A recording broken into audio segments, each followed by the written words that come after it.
नमस्कार, मैं राजेश श्री अरविंदो सोसाइटी की तरफ से आपका स्वागत करता हूं। हम आपको शिक्षा में शून्य निवेश नवाचार कार्यक्रम ZIA द्वारा संकलित रोचक नवाचार के बारे में बताएंगे।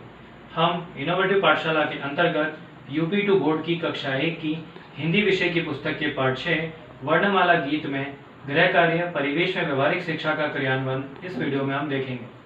सबसे पहले प्रस्तुत पाठ वर्णमाला गीत के का सारांश मैं आपको बताना चाहता हूँ। प्रस्तुत पाठ में बताया गया है कि जो वर्णमाला के जो अलग अलग अक्षर हैं, आ से लेकर आह तक और का से लेकर ज्ञा तक, उनकी जानकारियों पर ही आधारित है।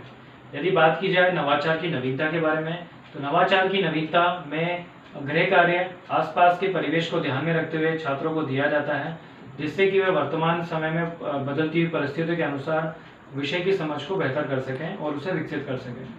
आइए हम बात करते हैं नवाचार के क्रियान्वयन के बारे में। यदि नवाचार के क्रियान्वयन की बात की जाए तो प्रस्तुत पाठ में जब नवाचार क्रियान्वित किया जाता है तो आ से लेकर आह तक तथा का से लेकर ज्ञा तक के जो अलग अलग वर्ण हैं उनके उनसे संबंधित गृह कार्य दिया जाता है और छात्रों को बताया जाता है कि कैसे उनको अलग अलग वर्णों को मिलाकर 2 या 3 या 4 वर्णों को आपस में मिलाकर किस तरीके से वे शब्दों का निर्माण कर सकते हैं। आइए हम बात करते हैं नवाचार के क्रियान्वयन की अवधि के बारे में। यदि अवधि की बात की जाए तो इसमें मात्र 30 मिनट का समय लगता है। यदि बात की जाए पूर्व प्रबंधन की, तो प्रस्तुत पाठ वर्णमाला गीत से संबंधित जो तालिका है उसके प्रति की व्यवस्था शिक्षकों को करनी होती है। आइए हम बात करते हैं निर्देशों के बारे में। शिक्षक को यहाँ पर जो विद्यार्थियों को गृह कार्य देना है वह आसपास के परिवेश को ध्यान में रखते हुए देना है।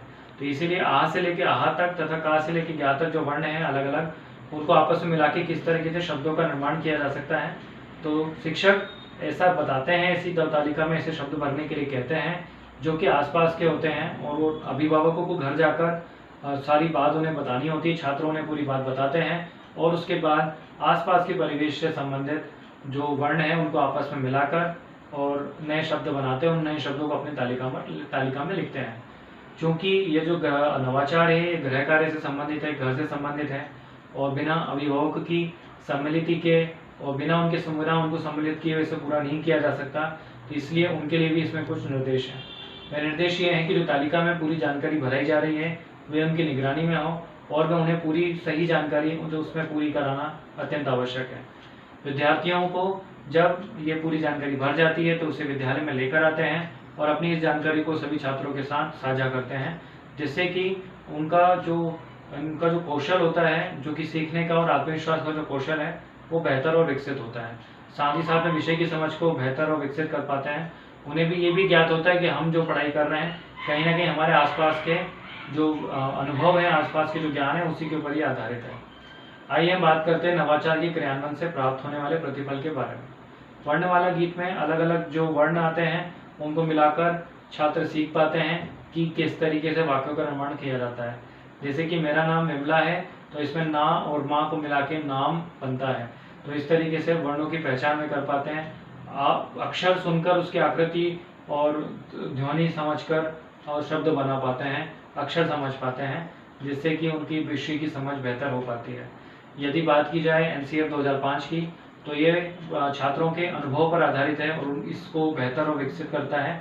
इसीलिए जो विद्यार्थी हैं उनकी आवाज़ और उनके अनुभव को भी प्राथमिकता देता है। इसलिए NCF 2005 के उद्देश्यों की पूर्ति भी करता है। यदि बात की जाए विशेष आवश्यकता वाले छात्रों की, तो ये उनके लिए भी पूरी तरीके से क्रियान्वित किया जा सकता है, क्योंकि गृह कार्य जैसा सभी को दिया जाता है वैसा उन्हें भी दिया जाएगा और वह भी अपने अभिभावकों की सहायता से इसे पूरा कर पाएंगे। प्रस्तुत पाठ में जो उत्तर प्रदेश का पाठ्यक्रम है उसके अनुसार इसे जुलाई माह में ही पढ़ाया जाना चाहिए। प्रस्तुत पाठ वर्णमाला गीत में आज हमने गृह कार्य परिवेश में व्यवहारिक शिक्षा का क्रियान्वयन इस वीडियो में हमने समझा।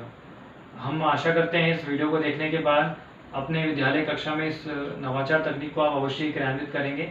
इस तरीके के और दिलचस्प नवाचार हम आपके समक्ष लाते रहेंगे।